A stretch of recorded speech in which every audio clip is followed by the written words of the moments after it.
Shifts d'écouter on NS Weekly English News. Hardliner Buddhist nationalists stopped a Muslim religious ceremony in Yangon on last Sunday. Witnesses and organizers said as Islamophobic tensions boiled over there amid a bloody military campaign against Rohingya in northern Arakan state. Dozens of people led by a handful of maroon-robed monks marched to YMCA in Myanmar's commercial capital to shut down a service marking the Prophet Muhammad's birthday. "We have celebrated this festive for my whole life. Now this seems like an attack on freedom of religion," Chow Nay, secretary of Ulama Islam organization, told AFP. The monk tried to stop the ceremony without saying what we had done wrong. Why aren't authorities taking action? Witnesses who asked not to be named said the monk barged into the ceremony shortly after it started, demanding it to be shut down. Police were called but did not intervene to stop the hardliners. Tin Mong Wing, vice president of the festival organizing committee, said Buddhist nationalists were trying to stir up political dissent against the NLD government led by Aung San Suu Kyi. UN Special Rapporteur on Human Rights Yang Healy has been denied access to some areas in Myanmar's northern Arakan state, with the government citing security concerns for its decision. According to Al Jazeera's Miss Lee was only allowed to speak to individuals who were pre-approved by the government while she visited Muslim Rohingya villages in the area. These are things that will certainly hamper her investigation. Al Jazeera's Foreign Louis, reporting from Setway, said lack of access will make her job more difficult.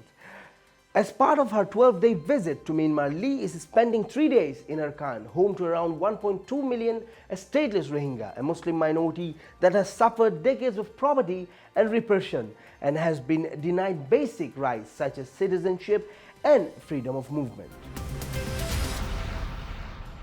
Myanmar's military forces have tortured one Rohingya Muslim civilian to death and arrested scores of others in the country's state of Arakan. The victim's name was Ibadullah, aged 60 years old, and father's name was Muzaffar Chaudhry.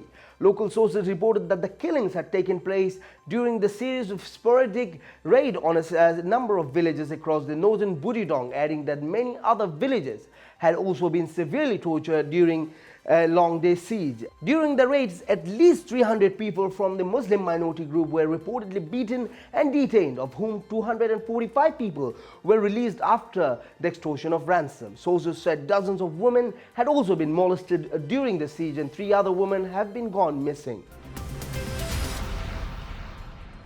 During visit of Myanmar's envoy, sides agrees to sign a memorandum of understanding for security and cooperation.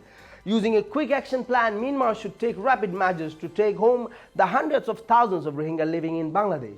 Bangladesh Foreign Minister told a visiting Myanmar envoy on Thursday. A.H. Mahmood Ali briefed reporters about his meeting with Myanmar State Minister for Foreign Affairs, U Chaw Tin, currently visiting Bangladesh for 3 days as special envoy to State Councillor Aung San Suu Kyi. During the visit, U Chaw Tin met Ali and Prime Minister Sheikh Hasina on Wednesday and handed a letter from Suu Kyi. During the meeting, Hasina stressed the importance of working jointly with Myanmar to find out why its Muslim minority crosses the borders into its neighbors Bangladesh and draws up a rapid plan to take them back. There are some 400,000 registered and unregistered Rohingyas living in Bangladesh, including around 32,000 registered to UNHCR refugee camps. U Chaw Tin assured that he would talk to the ministry about this issue, Ali told the reporters. Kicked off on 19th January in the Malaysian capital Kuala Lumpur, the extraordinary meeting of Foreign Affairs of the Organization of Islamic Cooperation (OIC) to discuss the Rohingya minority issue in Myanmar. The ministerial meeting opened the session with narration of verses from the Holy Quran.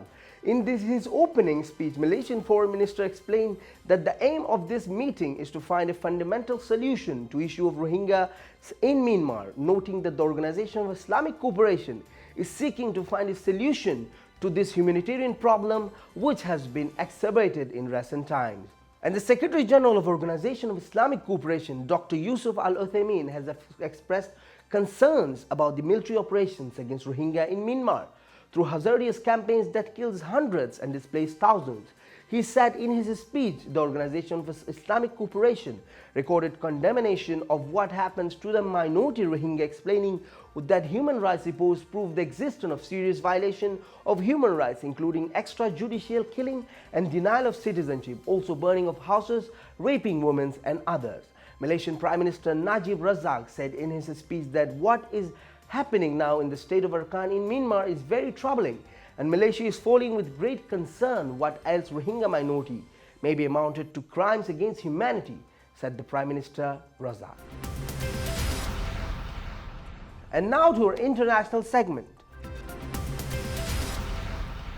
Barack Obama has defended and as entirely appropriate his decisions to commute the sentence of Chelsea Manning, urging the whistleblower behind one of the largest breaches of classified information in US history had served a tough but adequate prison sentence. I feel very comfortable that justice has been served, Obama told reporters at his final White House press conference on Wednesday.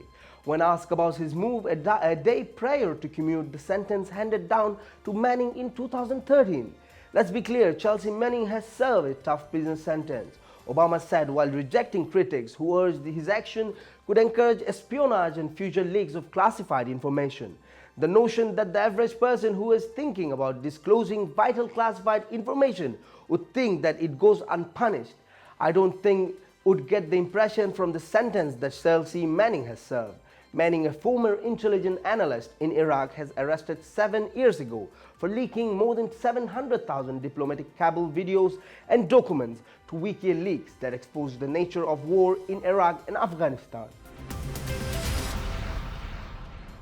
Thank you for watching this video. Hope to see you very soon with more news.